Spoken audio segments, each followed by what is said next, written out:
마태복음 21장 1절에서 17절까지인데 예수님의 승리의 예루살렘의 입성은 그분이 처음으로 자신이 순환을 예언하신 16장 21절 이후부터 점점 더 많은 기대에 받으면서 오게 됐습니다. 그곳에서 예수님께서는 예루살렘을 자신의 목적지로 언급하셨습니다.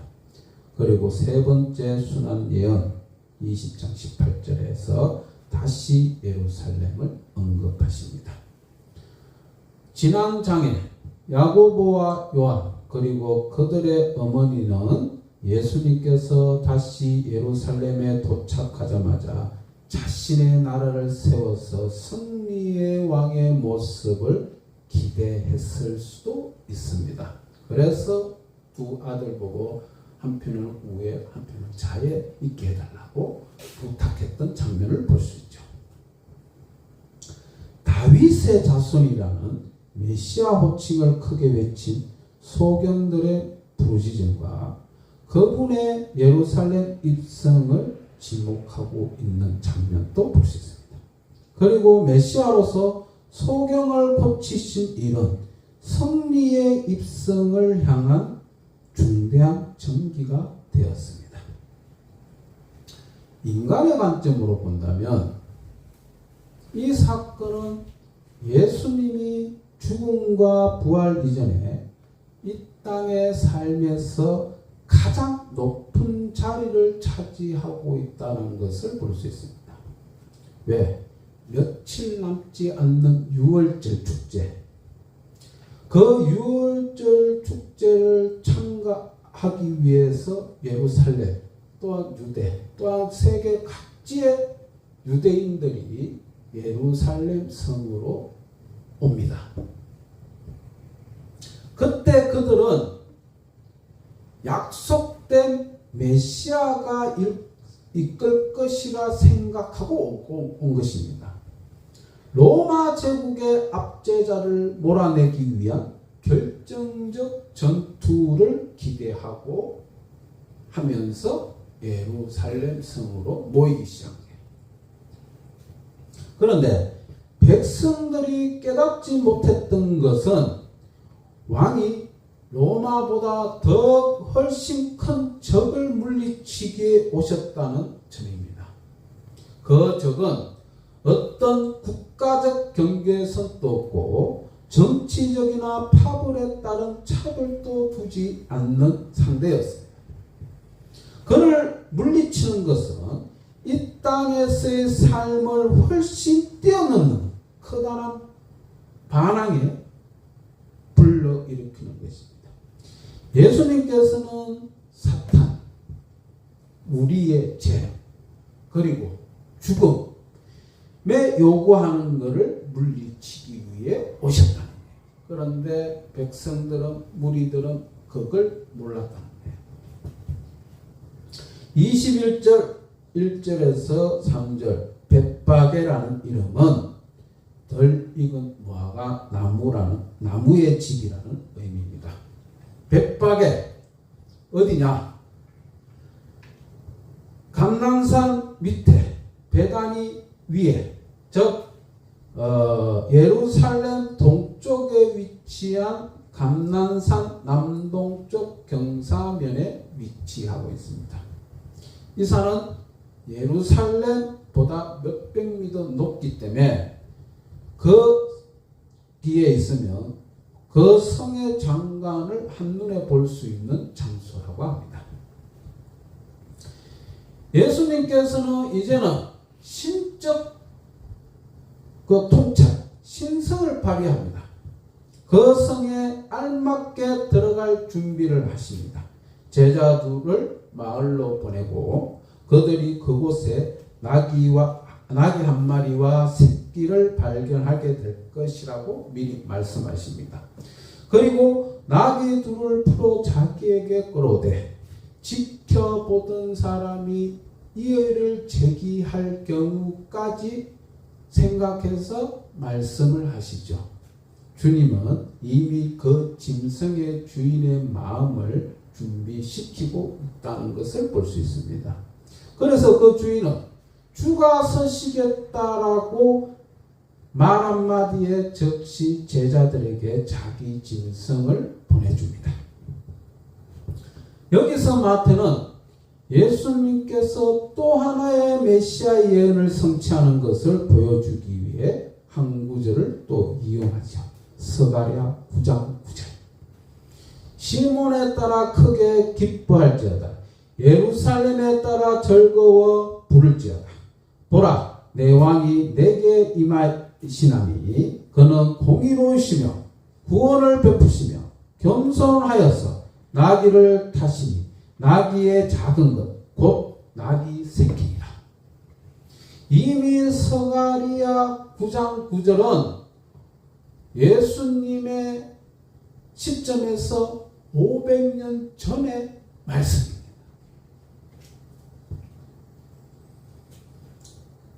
예수님께서 예루살렘 입성에 나귀 타고 온다는 것은 예언되었다는 것을 말하고 있는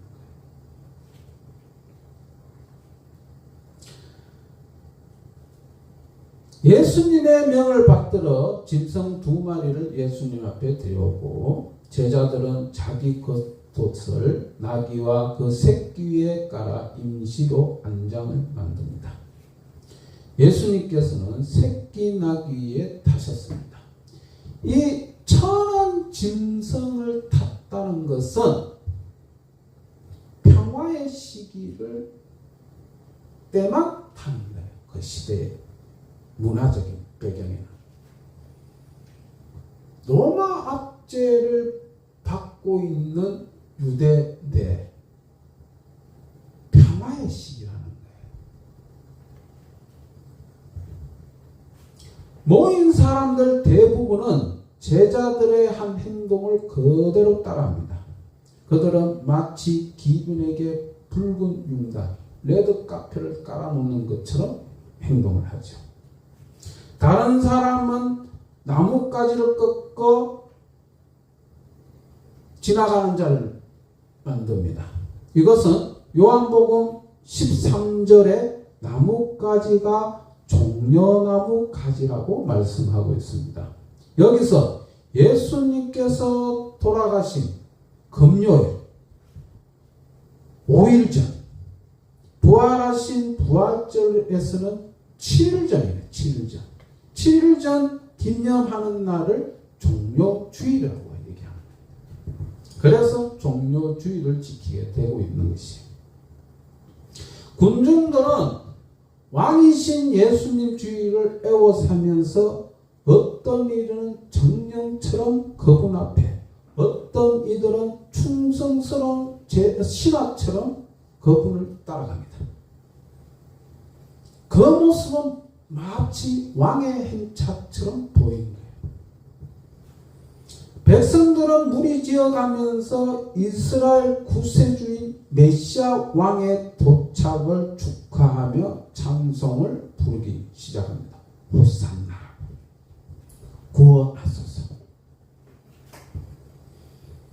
소경들에 의해 2번 인식된 적이 있고 귀신을 쫓아내는 사건을 목격한 사람들에게 의해 축적된 약속된 다윗의 아들로서 예수님의 정체가 사람들에 의해 찬송 가운데 선포되고 있는 것입니다. 잠깐이지만 사람들은 통치자 다윗의 아들이라는 예수님의 진정한 정체성을 깨닫다라고 볼 수 있는 거예요. 그들은 예수님께서 자신의 왕국을 회복시키기 위해 오셨다는 것은 알았지만 그분 또한 자기 백성을 구속하기 위해 오셨다는 사실은 놓치고 있었다는 거예요. 그들은 다스리는 왕을 기대한 반면 희생하는 왕에 대해서는 관가했다라고 볼 수 있는 겁니다. 예수님께서는 구속 없이 통치만 행사하시는 분이 아니라는 것을 몰랐다.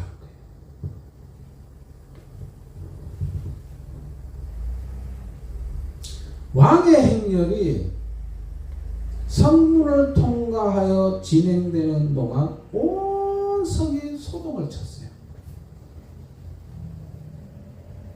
비록 그분의 명성은 틀림없이 예루살렘까지 들려왔겠지만 아직 북쪽 지방에 있을 때만큼 널리 알려지지는 못했어요. 그러나 그분의 행렬이 가는 곳곳마다 그분의 정체를 알게 해주었습니다. 성 주민들과 상인들이 그분의 정체에 대해서 물었을 때 열광적으로 따르는 무리들은 그분을 갈릴리 나사렛에서 왔다라고, 예수님의 사역의 대부분은 갈릴리 북부 지역에 보내졌다라고 볼 수 있는 것이죠. 그래서 그 고향 역시 지역이 나사렛이었죠. 그리고는 그 출신을 알고, 그리고 그보다 더 많은 이들이 성전으로 가는 행렬에 동참했다라고 볼 수 있는 것입니다. 이것이 승리의 예루살렘의 입성이라는 거예요. 예수님을 자신의 성으로 들어와 자신의 성전을 올라가는 메시아 왕이자 다윗의 아들로서 입지를 굳게 주어졌다라고 볼 수 있는 겁니다. 성전에 들어가 눈에 띄는 부정한 것과 대결은 펼치는 것은 피할 수 없는 장면이죠. 그것이 성전 정화 사건이 바로 그 부분입니다. 21장 12절에 이제 나오죠. 예루살렘에서 제물용 짐승을 파는 것은 원래 선하고 좋은 의도로 이루어졌어요. 이스라엘 전역에 또는 세계 여러 곳곳에서 6월절 절기를 지키기 위해서 예루살렘 성으로 온단 말이에요. 그것도 어떤 이는 며칠, 어떤 이는 몇 주 이렇게 걸립니다. 그 몇 주를 걸리는데 제사를 드리는 짐승을 끌고 다니기는 너무 힘든 과정이었다. 그래서 제물용 동물을 판매하고 매매하는 것이 아주 좋게 유익되겠다 해서 시도됐다는 거예요. 그런데 성전 안에서 그러한 장사를 끌어들일 만한 근거는 없다는 거예요.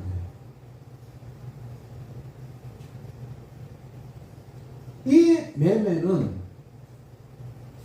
제사장들에게 수익을 갖다 주는 걸로 보여요.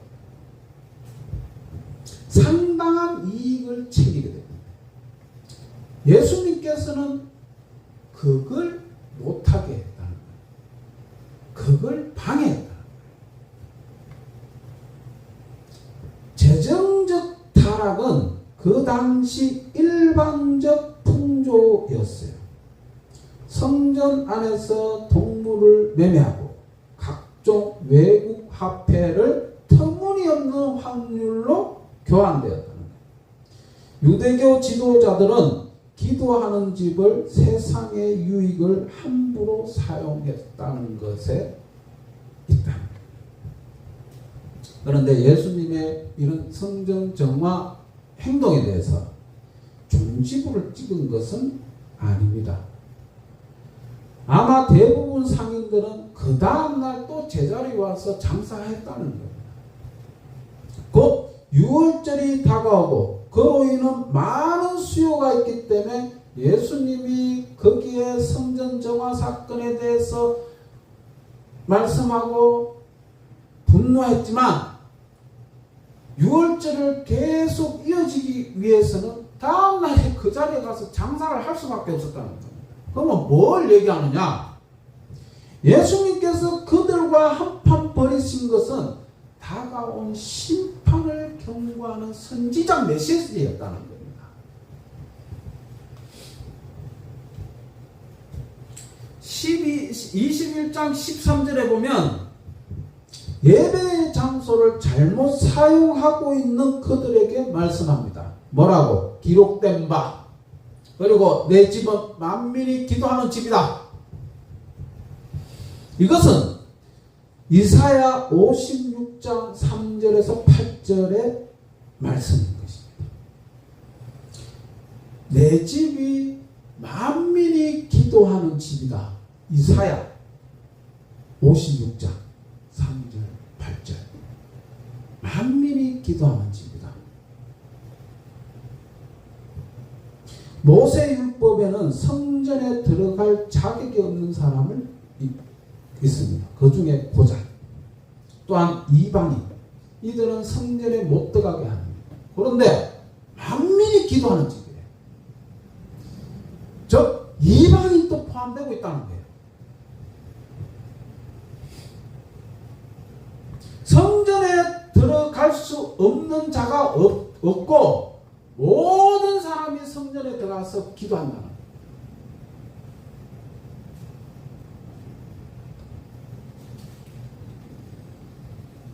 성전의 목적은 장사가 아니라 이 세상 모든 사람, 고자라든지 이방이라든지 가부라든지 누구나 다 들어가서 기도하는 집이라는 거예요. 성전을 강도의 굴혈로 만들었더라고 하면서 예수님이 책망을 합니다. 뭐 진짜 강도냐? 그것이 아니라 개인적 영리를 목적으로 성전을 남용한 자를 강도라고 합니다.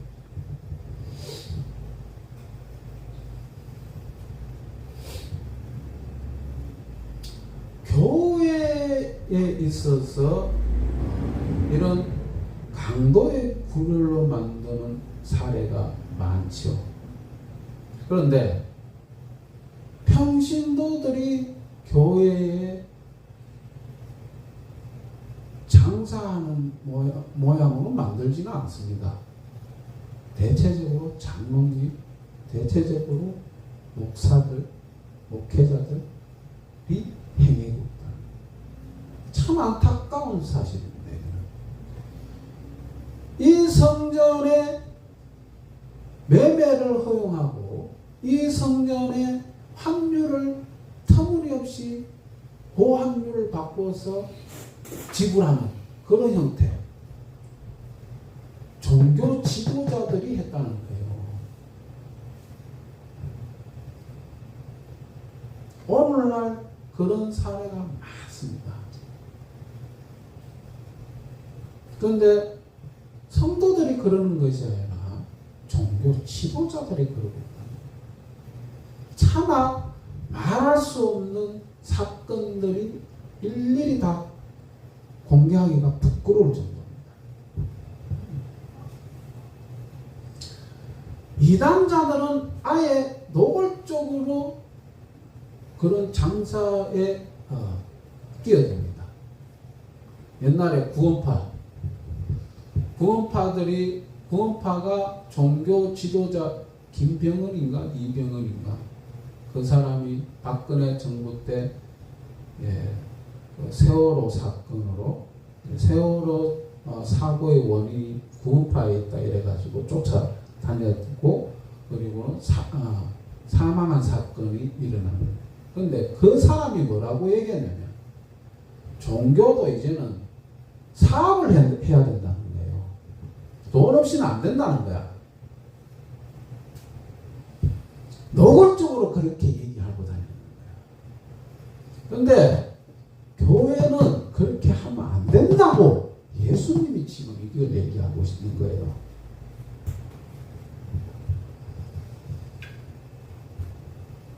교회는 돈으로 이루어지는 게 아니에요. 돈으로 진행되는 게 아니고 돈으로 운영되는 게 아닙니다. 하나님의 말씀으로, 예수님의 복음으로, 예수님의 사랑으로 운영이 되는 거예요.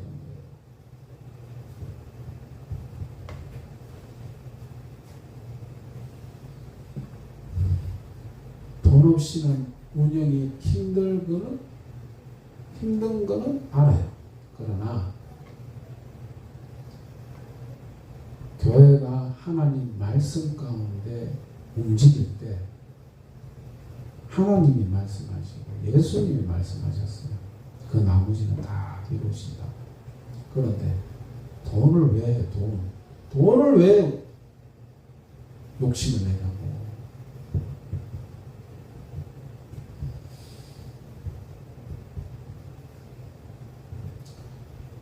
유대교 지도자들은 지금 일어나고 있는 일들이 갖고 있는 중요성을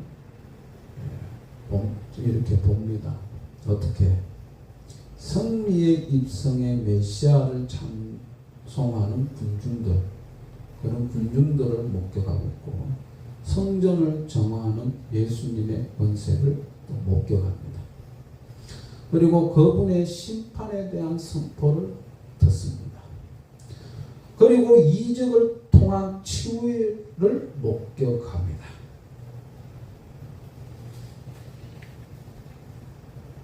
이걸 목격하면서 또한 어린 아이들이 호산나라고 예수님에 대해 찬송을 할 때에 그들은 받아들이는 것이 아니라 분노를 했어요. 분노를. 왜? 성경에 왜에 대한 답은 없지만 좀 추측할 수 있는 것은 자신들이 공적인 인정도 받지 못한 낯선 사람을 메시아로 함화하고 있기 때문에 못마땅하게 얘기했다는 거예요. 즉 공적인 인정을 받지 못한 낯선 사람.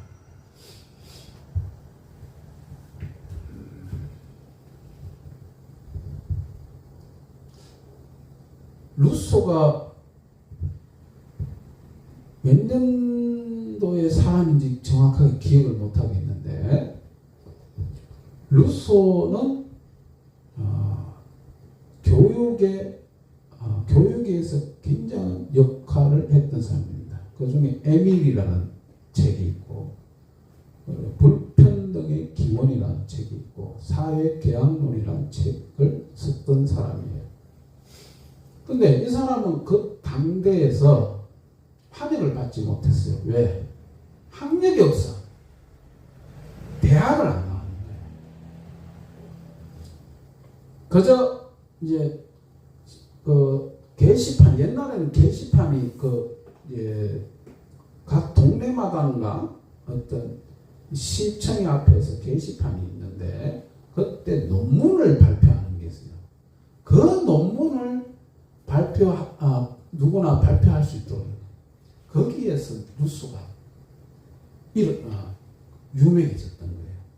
글이 장난이 아닌 거야. 그런데 글은 장난이 아닌데 너무 잘 썼고 너무 논리적이고 앞을 볼 수 있는 글을 쓴 거예요. 그런데 그 학계에서는 그 사람을 인정하지 않는 거야. 왜? 대학을 안 나와. 마찬가지로 지금 유대 지도자들이 그 모습이었다는 거예요. 어디 저 변방의 갈릴리, 그것도 나사렛 아주 총골짜기에서 와서 메시아라고 하니 도저히 못 받아주겠는 거야. 자기가 생각했던, 유대 지도자들이 생각했던 그 모습이 아니어서 분노하였다라고 말씀합니다. 그런데 이 모습이 마치 오늘날 우리가 신앙생활하는 데에 있어서 거울의 모습은 아닐까 생각한다는 거예요. 신앙 고백과 경건한 모습으로 신앙생활을 하지만 그 뒷면에서는 우리의 실체가 그와 똑같으냐? 다를 수가 있다는 겁니다. 신앙의 경륜이 많은데 예수님을 안 만났어. 성경의 지식과 체험은 많은데 예수님을 믿기가 힘들어. 유대 지도자들 성경적 지식, 구약 달달달 외웁니다. 그런데 메시아를 못 봐. 그렇게 많은 이적과 구약에 있는 기록들을 그대로 행한 것을 보여줌에도 불구하고 못 믿는 거야. 오늘날 많은 기독교인들이 그런 모습을 하고 있지 않나. 경륜은 많은데 신앙생활을 오래 했는데 정작 예수님이 못 믿겠다는 거야. 안 믿어진다는 거야.